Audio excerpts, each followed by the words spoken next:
사회자님이 얘기하셨던 것처럼 주님의 오심을 기다리고 계시나요? 어떠세요, 성도님들? 성도님들은 주님의 오심을 기다리셔요? 아니면은 조금만 더 있다 오세요? 라고 생각을 하고 계셔요.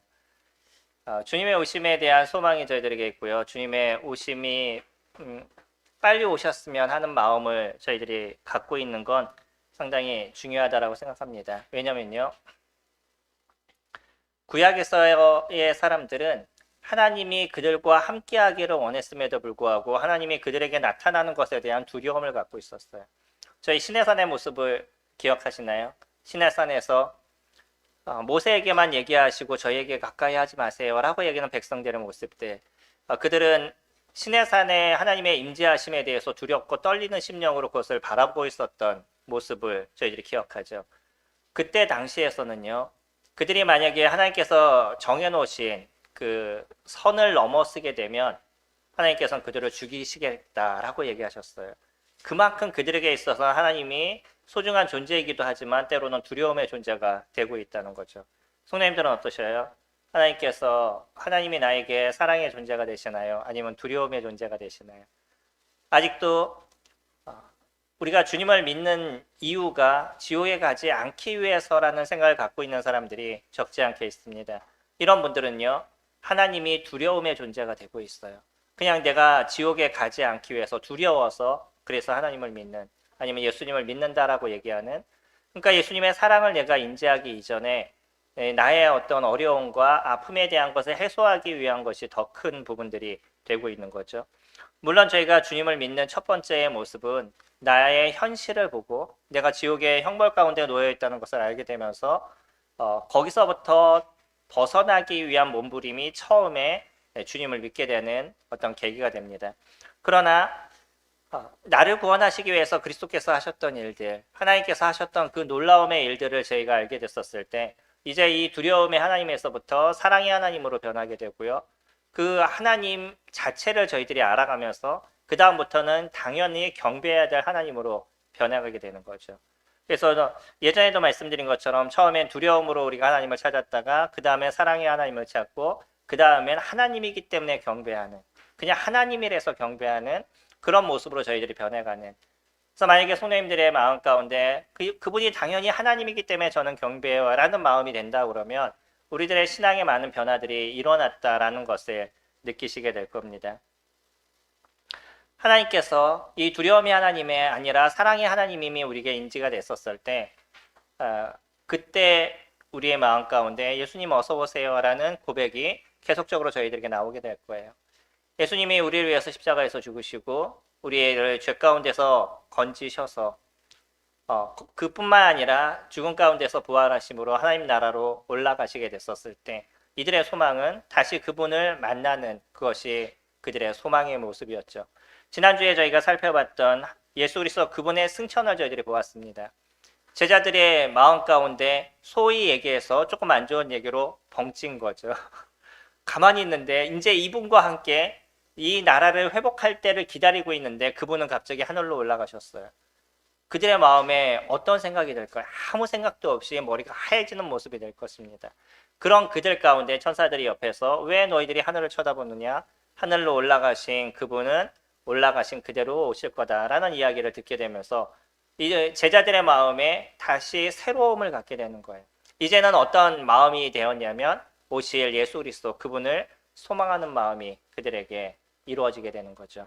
이것이 1세기에 이루어졌던 사건이 지금 2000년의 시대를 살아가는, 그러니까 1세기에 있었던 일들이 지금 21세기를 살아가는 저희들 가운데도 동일하게 이루어지고 있는 그런 소망에 대한 부분입니다. 그러나 여기서 조금 문제들이 생겼죠. 왜냐하면 1세기에 있었던 제자들도요, 예수님이 바로 오실 것에 대해서 기다리고 있었어요. 저희가 서신서를 보면 이제 곧 오실 예수 그리스도, 그분에 대한 얘기를 끊임없이 이야기를 하고 있습니다. 근데 곧 오실 예수 그리스도가 2000년이 지났는데도 오시지 않아요. 이 많은 시간에 그리스도인들은 계속 예수 그리스도의 오심을 소망하고 살아왔었는데 이런 시대가 2000년이 지났습니다. 이러다 보니까 사람들의 마음 가운데 조금씩 변화가 생기기 시작해요.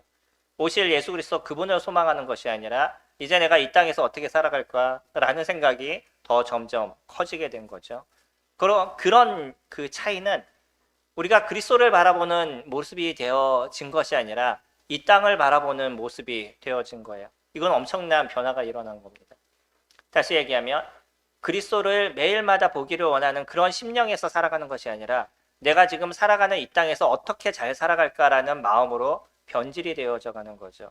그러니까 주님 중심에서 이제 누구 중심으로 된 것이냐면 저희들의 중심으로 자꾸 바뀌어가는 모습들이 되어져 가고 있습니다. 그러다 보니까 예수 그리스도 그분의 오심을 소망하시나요? 라고 얘기하면 선뜻 주님이 오시길 소망합니다. 매일 그분을 뵙기를 원합니다. 라는 고백보다는 왠지 마음 가운데 뭔가 탁 걸리는 아직은 아닌데 라는 그런 마음들이 없지 않아 저희들 마음속에 있는 거죠. 그래서 저희들이 찾아가야 될 제일 중요한 것은요. 매일마다 예수 그리스도의 사랑이 우리에게 어떻게 이루어질지에 대해서 생각해보는 그런 시간들을 가지셔야 됩니다. 매일의 삶에서요. 저희 가운데 그리스도의 은혜를 생각하시고 그리스도의 사랑을 생각하시는 그런 시간들이 되셔야 된다는 거죠. 단지 오늘 하루를 나는 어떻게 살아갈까라는 것보다는 그리스도의 은혜가 어떤지에 대해서 기억하시고 그 은혜 속에서 오늘 하루를 그분과 살아가는 삶의 모습들을 만들어 가셔야 되는 거죠. 오늘 저희들이 살펴보게 될 사도행전 1장 12절부터 마지막 절 26절까지는 사실은 이들이 성령 하나님을 기다리는 시간입니다. 제가 조금 전에 얘기하셨던 예수 그리스도를 기다리는 그분이 이 땅에 다시 오시는 재림을 기다리는 것보다는 오늘의 본문은 성령 하나님을 기다리는 그러한 시간인 거예요. 그럼에도 불구하고 기다리는 그들의 심령과 태도는 우리에게 동일한 교훈을 주고 있다는 거죠. 저희가 그러면 예수 그리스도를 기다리는 마음 가운데 어떠한 태도를 가져야 되고 어떤 마음가짐을 갖고 오늘 하루를 살아가는 삶이 이루어져야 될 것인지 오늘의 본문은 저희들에게 그것을 이야기해주고 있습니다. 먼저 1장 12절 말씀 보시면 제자들이 감나원이라 하는 산으로부터 예루살렘에 돌아오니 이 산은 예루살렘에서 가까워 안식일에 가기 알맞은 길이라. 들어가 그들이 유하는 다락방으로 올라가니 베드로, 요한, 야고보, 안드레와 빌립, 도마와 바돌로메, 마테와 및 알페오의 아들 야고보, 셀롯인 시몬, 야고보의 아들 유다가 다 거기 있어. 여자들과 예수의 어머니 마리아와 예수의 아우들과 더불어 마음을 같이하여 오로지 기도에 힘쓰더라. 이들이요 감나원에서 돌아왔습니다. 이때가 안식일이었었어요. 근데 그 안식일에는 이스라엘 사람들이 걸을 수 있는 길이 한정이 되어져 있죠. 보통 한 1km라고 얘기합니다. 그래서 그 1km 정도 되는 것이 감난산이었었어요. 거기에서 예루살렘으로 다시 돌아와서 예수님이 주님의 나라로 올라가시면서 했었던 얘기. 사도행전 1장 8절. 오직 성령이 너희에게 임하시면 너희가 권능을 받고. 그래서 그들은요. 성령의 임하심을 기다렸습니다. 왜냐면요. 주님을 위해서 살아가기 위해서 무엇이 필요했냐면 권능이 필요했다는 거예요. 단지 권능이 중요한 것이 아니라 무엇이 그들에게 임하는 것이 중요했냐면 성령이 그들에게 임하시는 것. 이것이 그들에게 중요한 부분이 되었던 거죠. 그 전까지 그들은 해야 될 일에 있어서 어떤 한계가 있었습니다. 왜죠? 하나님이 함께 하시는 것, 그러니까 예수 그리스도 그분이 함께 하시는 것, 성령이 그분과 함께 하시는 것. 다시 얘기하면 우리들 가운데 하나님의 이끄심과 그분이 도우심을 받아서 살아가는 삶과 그러지 않는 삶의 한계가 얼마나 크다라는 것을 그들은 알고 있었다는 거예요. 저희가 마태복음에서 예수 그리스도의 이름을 뭐라고 얘기하냐면 임마누엘이라고 얘기하죠. 그 뜻이 무엇이에요? 하나님이 우리와 함께 계시다라는 뜻입니다. 그것이 실질적으로 이루어지는 게 2장에서 넘어간 성령의 임재하심을 통해서 실질적으로 이제 그들에게 임하게 되는 거죠. 그들은 이제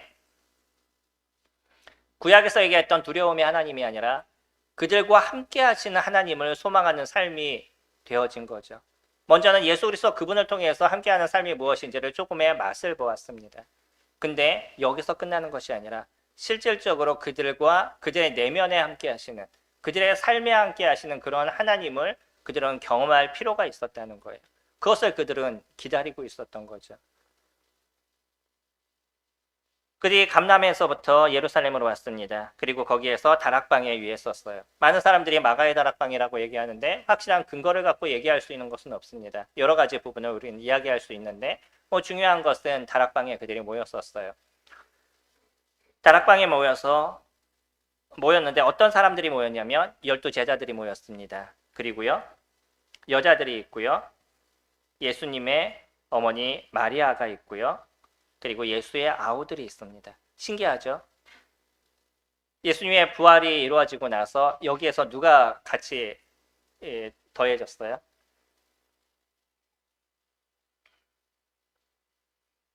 예수님의 육신의 동생들이 더해졌습니다. 그 전까지는요, 육신의 동생들은 예수님을 비난했던 사람이었어요.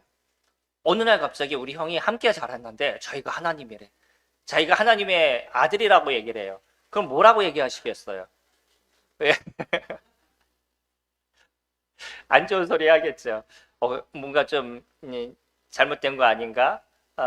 그러다 보니까 계속 비난했던 입장에 섰던 게 동생들이었습니다. 근데 이 동생들이요, 예수님의 부활을 실질적으로 경험했어요.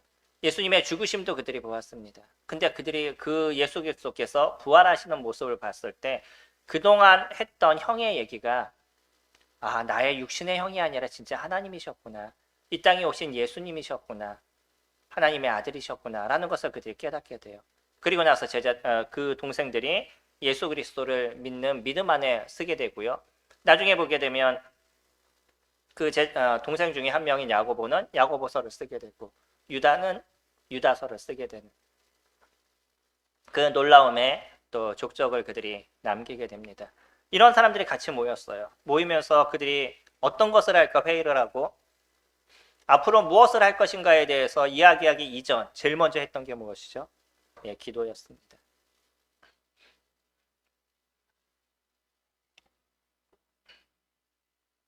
그들은요, 자기 삶의 한계를 정확하게 알고 있었어요.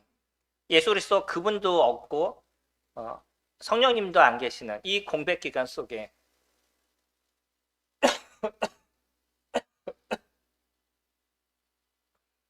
그들이 할 수 있는 유일한 것은 무엇이었냐면 그거는 기도부터 시작하는 것이었습니다. 자신들이 갖고 있는 능력이 얼마나 한계가 있다는 것을 그들이 정확하게 알고 있는 거죠. 그래서 하나님의 역사와 그분이 하실 일에 대해서 간구하는 그런 시간들을 가졌습니다.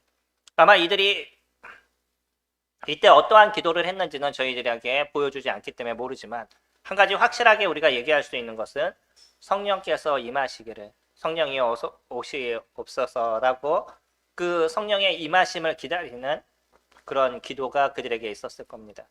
뿐만 아니라 이들이 이제 성령께서 오시기 이전에 그들이 해야 될 일이 무엇이고 앞으로 그들이 어떤 것을 만들어 가야 될지에 대해서 기도하는 그런 모습들이 그들이 있었을 겁니다. 그리고 우리는 그 이후에 15절부터 첫 번째 그들이 행한 일에 대한 것을 살펴볼 수가 있죠. 기도는 그런 것입니다. 기도의 중요성에 대해서 모르시는 분은 아무도 없어요. 기도의 중요성이 얼마나 크다는 것을 다 압니다. 그럼에도 불구하고 제일 안 되는 게 뭐예요? 라고 얘기하면 기도가 안 된다라고 얘기하셔요. 성경은 읽으면 되고 차를 타고 가면서 듣기라도 하면 되는데 기도는 잘 되지 않아요 라는 얘기를 적지 않게 많이 듣습니다. 우리에게 있어서요, 제일 중요한 것이 기도라고 얘기하면 성령님들이 제일 먼저 붙잡아야 될 게 무엇이겠어요? 기도가 되셔야 되는 거죠. 이 기도는 습관을 만드셔야 됩니다. 그냥 자연스럽게 마음에 우러나서 기도가 되기를 원해서는 절대 기도는 이루어지지 않아요. 왜냐하면 우리들의 내면에서는 하나님께서 이루시는 명령, 하나님께서 우리 가운데 마음을 바꿔가시는 것도 있지만 누구도 그 마음을 혼란시키게 하냐면 사단도 우리들의 마음을 혼란시키게 합니다. 그리고 우리 눈에 보이는 것은 무엇이냐면 이 세상의 것이 보여요. 기도해야지 라고 마음을 굳건히 잡고 이제 기도해야지 그래서 기도를 시작했는데 머릿속에 갑자기 오늘 해야 될 일이 딱 생각이 나요. 그러면 또 눈을 뜨고 해야 될 일부터 처리하죠. 자꾸 우리가 생각이 세상으로 향하도록 만들고 주님에게서 벗어나도록 만드는 것이 사단의 역사인 거예요. 그래서 기도는 계속 마음을 붙잡으시고요, 어떤 습관과 같이 계속 만들어 가셔야 돼요. 오직하면 주님이 뭐라고 얘기하셨냐면 쉬지 말고 기도하라 라고 얘기하셨어요. 어떻게 우리가 쉬지 않고 기도할 수 있겠어요? 그거는 계속적으로 주님과 소통하는 시간을 가져라 라고 얘기하시는 거예요. 기도를 어렵게 생각하지 마시기 바랍니다. 그래서 이 기도는 그냥 편하게 한두 마디 툭툭 던지는 얘기부터 시작하시면 좋으실 것 같아요. 주님 오늘 교회 가야 돼요. 도와주세요. 라고 기도하시고요. 오늘 이거 해야 돼요. 주님께서 함께 해주셔요. 라고 기도하시는 아주 작은 기도부터 시작해서 나의 모든 삶을 주님 앞에 의지하고 의탁하는 일들을 이루어 가셔야 되는 거예요. 해야 될 일이 많으시잖아요. 오늘 하루 안에서도 해야 될 일이 많으신데 그 모든 일을 주님 앞에 의지하지 않고 완전해질 수 있는 것이 어디겠어요. 저희가 지금 시대를 보시죠. 하루 앞도 알 수 없는 세계 정세 속에 저희가 살아가고 있습니다. 제가 지난주에 기름값이 올릴 겁니다 라고 말씀을 드렸는데 벌써 얼마 올랐어요? 500원이 올랐어요. 리터당. 제가 그때 말씀드릴 때 지난주에 기름값을 봤었을 때 제일 싼 데가 1530 몇 원이었습니다. 어저께 봤더니 1990 몇 원이더라고요. 450원 정도? 한 500원 정도 오른 거예요. 리터당 500원이면요. 엄청나게 오른 겁니다. 스타렉스 기름을 넣으면 한 12만 원, 완전히 차면 한 12만 원 됐는데 아마 15만 원이 넘어갈 거예요. 이제는 최소. 한 치 앞도 알 수 없어요. 그런 시대를 저희가 살아가는데 어찌 우리가 하나님을 의지하지 않고 인생을 살아갈 수 있겠어요? 그냥 나 힘들어요, 어려워요. 때로는 그런 기도도 중요합니다. 근데 매일 힘들다고만 얘기하시는 게 아니라 그 힘든 마음을 어루만지시는 주님의 말씀을 붙잡으셔야죠. 주님의 음성을 붙잡으시고 그래요 주님 제가 이렇지만 다시 한 걸음 뛰기를 원합니다. 주님 도와주세요. 라는 기도가 필요하죠. 어떤 분은 이렇게 기도하시더라고요. 저는 주차하는 거 그렇게 힘들지 않아요. 왜냐하면 올 때마다 주님께 기도하면 주차 자리를 주신대요. 전 잘 모르겠습니다. 그것까지는요. 다만 뭐냐면 그 마음의 중요함을 저희가 보는 거예요. 그런 기도도 필요하시다는 거예요. 우리에게 아주 사소하고 이런 것까지 내가 기도해야 돼? 라는 부분들이 있으시지만 우리가 부모님하고 얘기할 때 아주 사소한 얘기를 하잖아요. 아주 중요한 얘기, 딱 뭐 소위 얘기하는 각 잡고 앉아서 딱 얘기하는 그런 얘기를 하지 않으시잖아요. 부모라는 거는 아주 사소하고 오늘 학교에서 누가 나한테 이렇게 욕했어. 뭐 누가 나에게 이렇게 뭐라고 얘기했어. 뭐 내가 이렇게 했더니 아이가 좋았어. 라고 편하게 얘기하는 그런 부모하고 대화하듯이 대화를 하셔야 되는 거예요. 제가 이게 안 됐던 게 있습니다. 왜냐하면 저희 아버지하고 제가 그런 대화를 해본 적이 없어요. 그러다 보니까 실생활에서 하나님께 대화하는 것도 참 힘들었습니다. 이전에는 바꿔간 게 아주 사소한 걸 그냥 툭툭 내려놓고 주님 앞에 기도해요. 오늘 이 일을 해야 됩니다. 주님 도와주세요. 주님 함께 해주세요. 라고 아주 단순한 기도를 드리고요. 그 일들이 끝났을 때 주님이 일을 마칠 수 있도록 인도해 주셔서 감사합니다. 라는 감사의 기도를 드리고 제가 이 일을 하게 되는데 이 일이 주님의 뜻에 맞는 일이 될 수 있도록 어떤 걸 선택해야 되는데 주님이 원하시는 것을 제가 선택할 수 있도록 도와주세요. 최소 제가 선택하는 부분에 있어서는 가급적 모든 것을 주님 앞에 내려놓고 기도하려고 노력합니다. 왜냐하면 저의 선택이 완전하지 않은 걸 제가 알아요. 그러지 않으세요? 선생님들이 선택하는 것이 완전하신가요? 확신을 갖고 얘기하시는 분이 제일 부럽습니다. 전 미래에 대한 확신이 거의 없어요. 그 확신이 저에게 있는 건 성경이 하나님께서 저에게 확실하게 얘기하신 것 그것이 아니고는 저에게 있어서 확신이 없습니다. 그렇기 때문에 주님 앞에 내려놓고 기도하는 거예요. 하나님의 도우심과 그분의 인도하심과 그분의 함께하심. 그래서 저의 마음에 들지 않아도 제가 기도한 것에 대해서는 인정을 합니다. 나는 A를 하고 싶었어요. 근데 기도하고 어떤 일을 하다 보니까 자꾸 B로 가요. 그러면 주님 그래 이것이 주님의 뜻이죠 라고 순응하는 법을 배워간 거예요. 기도는요 우리에게 순응하는 법을 순종하는 법을 배워가게 합니다. 내가 원하는 걸 왜 안 주셨어요? 주님 왜 자꾸 이렇게 해주세요? 라고 불평하는 것이 아니라 기도 속에서 만들어가는 건 주님께서 이끌어 가시고 인도하시는 걸 제가 순종해 가는 거예요. 그것을 또 받아들이는 겁니다.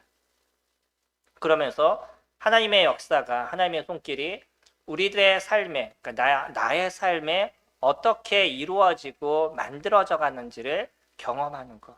그것이 기도인 것이에요. 하루에 끊임없는 기도가 성도님들 삶에서 이루어지셔야 될 겁니다.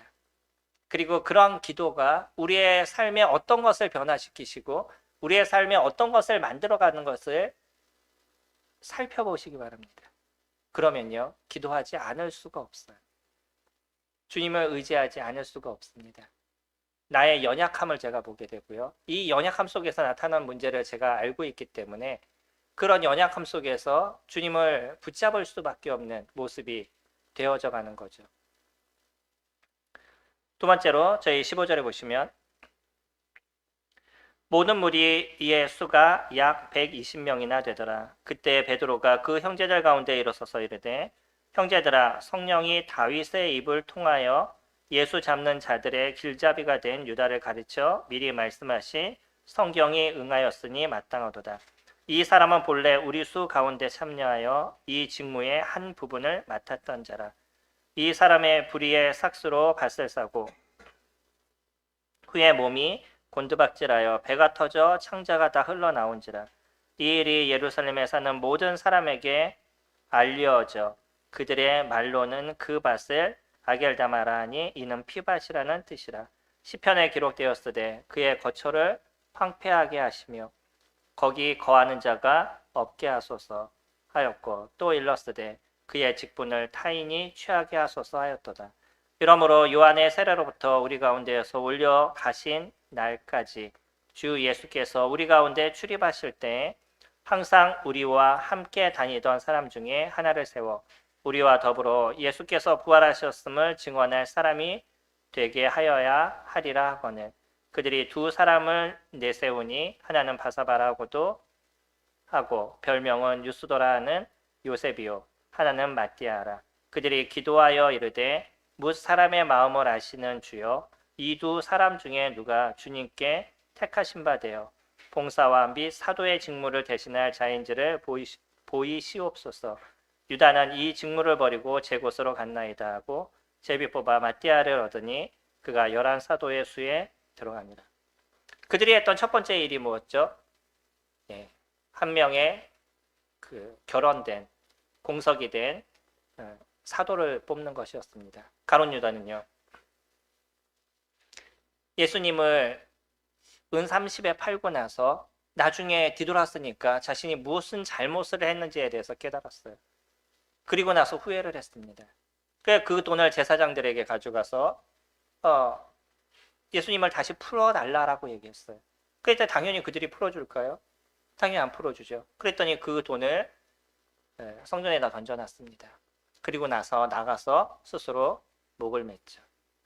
근데 거기서로 끝나는 것이 아니라 거기서 떨어져서 결국은 피가 낭자하게 되는 구약에서 얘기한 그 내용이 여기에 그대로 다 이루어졌어요. 유다를 통해서 했던 내용들이 실질적으로 이루어졌습니다.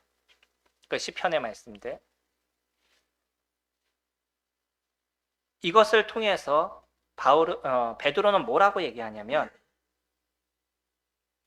16절에 형제들아 성령이 다윗의 입을 통하여 예수 잡는 자들의 길잡이가 된 유다를 가리켜 미리 말씀하신 성경이 응하였다라고 얘기하죠. 시편 말씀을 이야기하고 있습니다. 다윗의 입을 통해서 하셨어요. 누가요? 성령 하나님께서. 다윗은 베드로는 이것을 정확하게 인지하고 있었어요. 구약에서 다윗이 했던 얘기가 그냥 혼자 했던 얘기가 아니라 누구의 말씀을 대신한 것이냐면 하나님의 말씀을 대신한 것이다. 성령께서 그의 입술을 통해서 이와 같은 일을 하도록 하셨다라고 얘기를 하시죠. 실질적으로 베드로는 성령 하나님께서 어떤 역사를 이루어가는지를 이미 구약을 통해서 인지하고 있는 거예요. 그러한 성령께서 그들에게 임하고 그들의 심령 가운데 함께 할 때만이 참된 믿음의 삶을 살아갈 수 있다는 것, 권능의 삶을 살아갈 수 있다는 것을 그들은 알았습니다. 그래서 첫 번째 그들이 했던 게 기도라고 말씀을 드렸죠.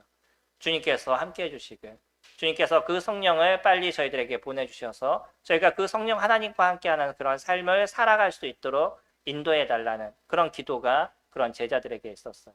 성령님들도요. 우리가 기도하는 부분에 있어서 어떤 기도도 필요하시겠어요? 예수 그리스도를 빨리 보고 싶지 않으시나요? 그러면 주 예수여 어서 오시옵소서라는 기도가 저희들에게 필요하지 않을까요?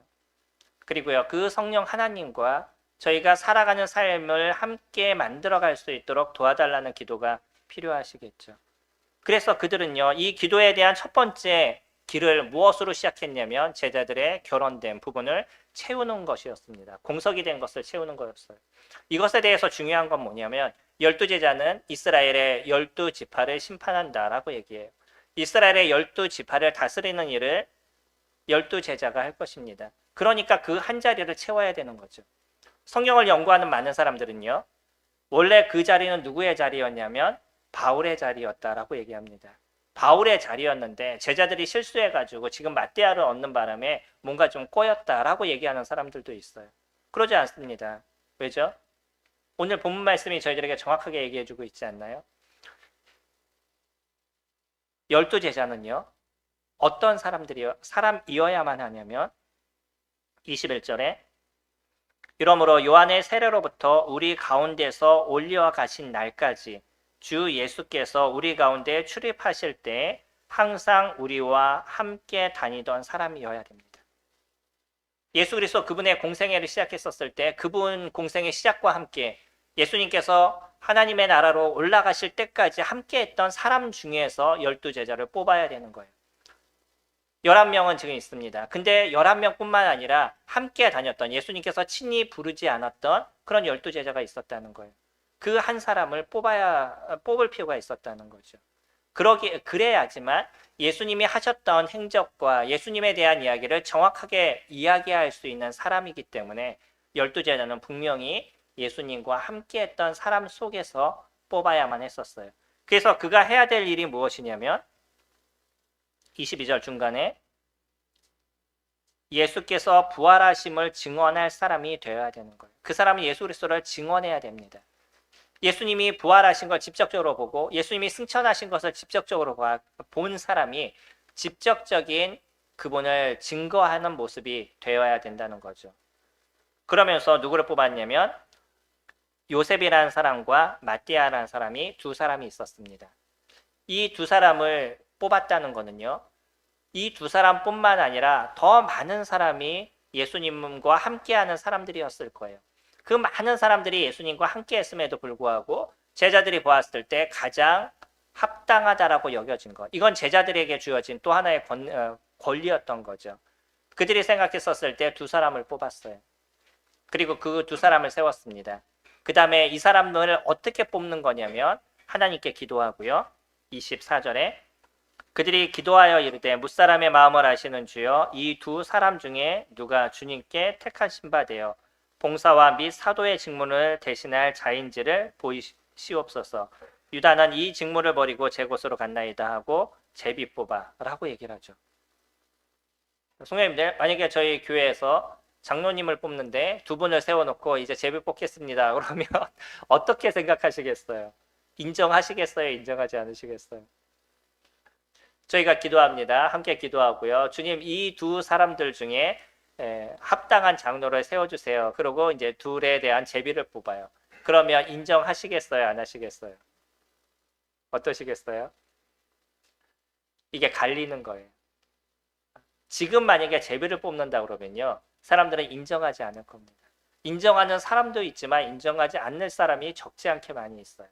그 인정하지 않는 사람들의 대부분은 하나님께서 하셨을 것에 대한 확신을 갖지 않는다는 거예요. 내가 생각할 땐 틀려 라는 얘기를 적지 않게 한다는 거예요.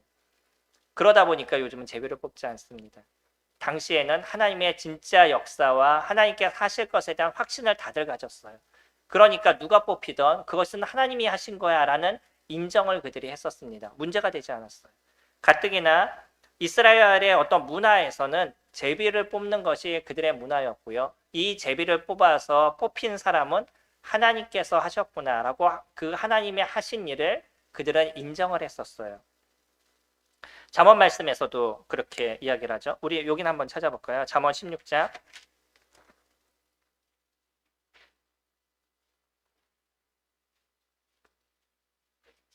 33절 말씀 보시면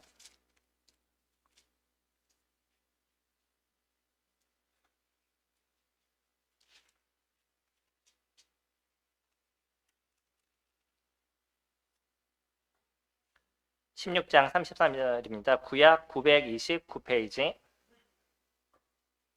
제비는 사람이 뽑으나 모든 일을 작정하기는 여호와께 있느니라 라고 얘기를 하죠. 두 개 놓고서는 그 제비를 뽑는 건 사람이 뽑는 거예요. 근데 그걸 뽑게 하시는 건 누구라고요? 하나님께서 하시는 거다. 이스라엘 사람들은 그것을 인정했어요. 그래서 이스라엘 사람들은 어떤 일을 하게 됐었을 때 제비를 뽑았습니다.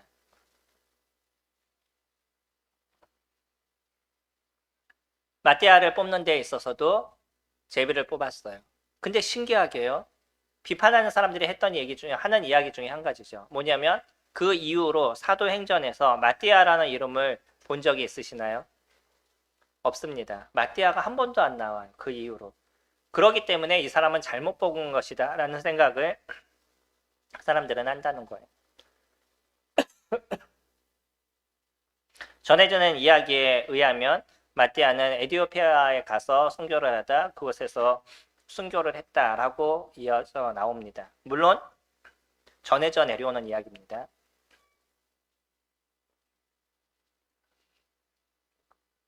우리는 여기서요. 하나님께서 하신 일, 이 일에 대한 것을 정확하게 인지를 합니다. 그것을 또 받아들입니다. 마띠아를 뽑아야 되는 제자들의 선택은 확실했던 것이에요. 정확했던 것입니다. 그래서 나중에 주님이 이 땅에 오시게 됐었을 때 하나님의 나라가 이루어지게 될 때 그들을 통치하고 이스라엘 백성들의 잘못된 것을 심판할 그 자 중에 한 사람이 마띠아가 그 일을 하게 될 거예요. 이들은요. 기도를 통해서 해야 될 첫 번째 가장 중요한 일부터 시작을 했었습니다. 저희들이 예수 그리스도를 기다리고 소망하는 삶을 살아가요. 여전히 우리는 기도 가운데서 하나님께서 하실 것을 인정하고 또 하나님께서 도우시기를 원하는 기도 가운데 살아갑니다. 그러면서 저희들이 선택해야 되는 것이 있어요. 그게 뭐냐면 오늘 하루를 우리는 어떻게 바르게 살아갈 것인가, 오늘 하루를 어떻게 의미 있게 살아갈 것인가를 저희가 생각해야 되는 거죠. 그리고 나서서 고민해야 되는 게 뭐냐면 우선순위인 거예요. 제일 중요한 것이 무엇인가, 그것부터 저희가 처리해 나가는 거죠.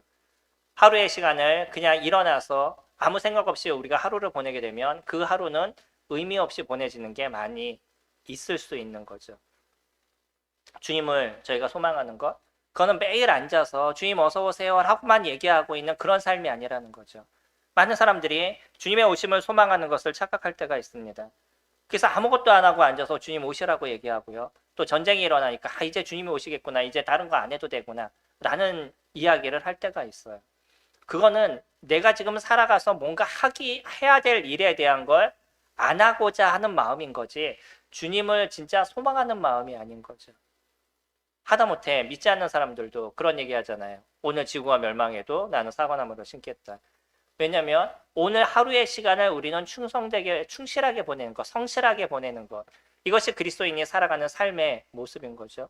우리는 여전히 주님의 오심을 기다리고 있습니다. 주님의 오심을 기다리면서 오늘 우리에게 주어진 또 하루의 시간을 의미 있게 저희가 보내야 되는 거죠. 또 성실하게 보내야 되는 거죠. 때로는 쉼이 필요하시면 쉬셔야죠. 육체적으로 힘들면 쉬시는 그것도 중요한 것입니다. 그것이 어떤 것이든 오늘 하루의 시간을 의미 있게 보내시고요. 그 시간들이 주님과 함께하는 시간이 되기 위해서 만들어 가시는 부분들이 되셔야 되는 거죠. 저희들이 가족들을 유익하게 하는데 저희들의 시간들을 투자하셔야 되고요. 저희가 교회에 오시면 교회를 유익하게 하는데 시간을 투자하셔야 되고, 저희가 직장에 가시면 직장을 유익하게 하는데 시간을 투자하셔야 되는 거죠. 인간이 살아가는 데 있어서 제일 힘든 게 인간관계라고 말씀을 드렸잖아요. 일을 혼자 하는 것은 편합니다. 근데 사람과의 관계를 만들어가는 것은 적지 않게 힘들어요. 수백 가지의 많은 경우의 수가 있어서 그런 걸 잘 헤쳐가서 바르게 만들어간다는 것이 쉽지 않은 거죠. 근데 그런 것에서 그리스도인들은 여전히 기도하고요. 그 속에서 가장 온전하고 제일 좋은 것이 무엇인지를 선택해 나가는 시간들이 되어져 가는 거예요. 무엇인가 조금 실수했으면 그 실수한 것을 주님 앞에 내려놓고 인정하고 다시금 그 새로운 발을 뛸 수 있는 여유, 그런 것이 저희에게 필요하죠. 우리들의 삶에 얼마나 많은 실수가 있겠어요. 근데 그 실수로 곱씹고 그것에 대한 나를 비난하고 나를 힘들게 만드는 그런 삶이 아니고요. 내가 지나갔던 잘못은 그렇게 큰 문제가 되지 않아요. 중요한 건 뭐냐면 오늘 하루 나는 또 새로움의 그 발걸음을 뛰어가는 삶을 살아갈 것이냐, 이것이 저희들에게 있어서 중요한 것이죠. 어떤 것이든 우선순위를 선택하시기 바랍니다. 그래서 가장 좋은 부분들을 만들어 가시고 그것부터 처리해 나가시는 시간들을 가져가시면 우리는 동일하게 주님의 오심을 기다리고 소망하는 그런 삶의 여정들을 만들어가고 있는 거예요. 제자들은 이제 사도행전 2장에서 성령의 임하심을 경험하게 되고요. 그 성령과 함께하는 시간들을 가져갔습니다. 저희들도요. 저희들도가 아니고 저희들은 제자들보다 더 아름답게 예수 그리스도를 믿는 순간부터 성령 하나님과 함께하는 시간들을 저희가 살아가고 있어요. 얼마나 크고 놀라움의 은혜를 저희가 받은 거죠. 오늘도 그분은 저희들을 인도하시고 저희들을 이끄시기를 원합니다. 이거는 우리의 인식의 문제가 아니, 인식에서의 변화가 아니라 실질적인 성령 하나님이 저희와 함께 하신다는 거예요. 이것이 믿는 사람들에게 이루어진 역사에 대한 부분인 거죠. 얼마 전 한 목사님이 설교를 하시면서 그런 얘기를 했다 그러더라고요. 저도 이거 전해 들은 얘기입니다. 대형 교회였는데 그 교회에 주차에 문제가 있었어요. 근데 그 앞에 큰 공터가 있는데 그 공터를 사기 위해서 집주인과 이제 그 협상을 했습니다. 얼마를 저희가 드리면 될까요? 그러면 저희가 이 땅을 사기를 원합니다. 라고 얘기했더니 집주인이 절대 안 팔겠다라고 얘기하더라고요. 교회가 좀 어려워졌습니다. 주차 문제가 참 심각해지고 그러다 보니까 시간이 지났는데 어느 날은 이 주인이 교회로 찾아와서 그렇게 얘기하더래요. 제가 이 땅을 그냥 무상으로 주차를 세울 수 있도록 해드리겠습니다. 팔지는 못하겠는데 근데 주차를 할 수 있도록 제가 비워드리겠습니다. 대신에 1년에 한 번은 안 됩니다. 라고 정해진 날짜를 줬어요. 그래서 1년이 지났는데 너무나 좋은 거예요. 돈도 안 냈는데 주차를 할 수 있니 교회는 얼마나 좋겠어요. 뭐 주차장이니까 사실은 내 땅이든 네 땅이든 그건 중요하지 않잖아요. 주차를 하는 것만이 중요한 거죠. 물론 뭐 땅값을 생각하는 사람이야 또 어떨지 모르겠지만 그래서 교회가 너무 편했습니다. 1년 동안 지나서 어느 그 주인이 얘기한 그 날짜만 주변에 막 흩어져서 세웠어요. 1년이 지나고 2년이 지나고 3년이 지나니까 교회에서 자꾸 불만이 나타나기 시작해요. 어떤 불만일까요? 예, 그 1년에 하루. 왜 그거를 우리가 못 세우게 하냐고. 그 많은 우리가 다 세울 수 있는데 왜 그날을 못 세우게 해서 그날은 그 주변에 흩어져서 주차하기 그렇게 힘들게 만드냐고. 그래서 막 불만이 나오기 시작했어요, 교회에서. 그래서 교회에서도 다시금 그분하고 가서 이제 이야기를 했습니다. 왜 그날을 못 세우게 합니까? 그랬더니 주인이 뭐라고 그러셨는지 알아요? 그래야 주인이 누군지를 알지. 라고 얘기하셨대요. 사람들은요, 계속 내가 그것을 점유하고 있으면 내 것인 줄 안다는 거예요. 우리가 이 땅에서 살고 있습니다. 매일 우리는 이 땅에서 무엇인가를 추구하고 무엇인가를 얻는 삶을 살아가고 있어요. 그러다 보니까 우리도 어떤 생각을 갖고 있냐면 이것이 내 것이라는 생각을 이곳에서 우리는 천년만년 살 것 같은 생각을 가지면서 살아갈 때가 있습니다. 이것은 저희 것이 아니에요. 이것은 오히려 우리의 마음을 잘못된 방향으로 만드는 모습을 갖고 있습니다. 저희들은 주님의 나라를 소망하고 있습니다. 그리고 저희들의 땅은, 저희들의 국가는 하나님의 나라 안에 저희가 놓여져 있는 거죠.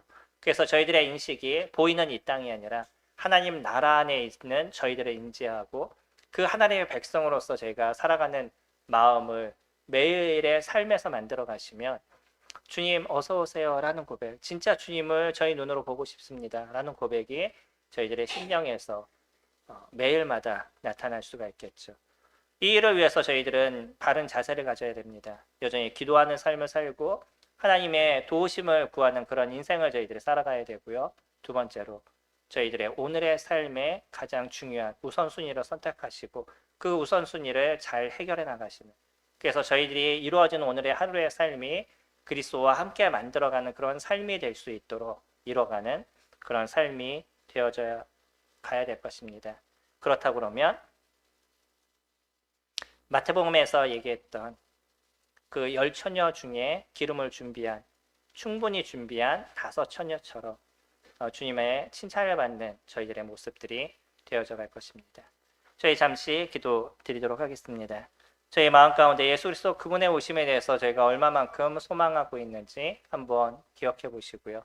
나의 마음에 뭔가 부족하거나 기억하지 못한 부분이 있다면 주님의 오심에 대해서 주님 어서 오세요 라고 기도할 수 있는 마음과 여전히 내가 주님의 오심을 소망하는 가운데 하루의 삶을 어떻게 살아가고 있는지를 돌아보시고요.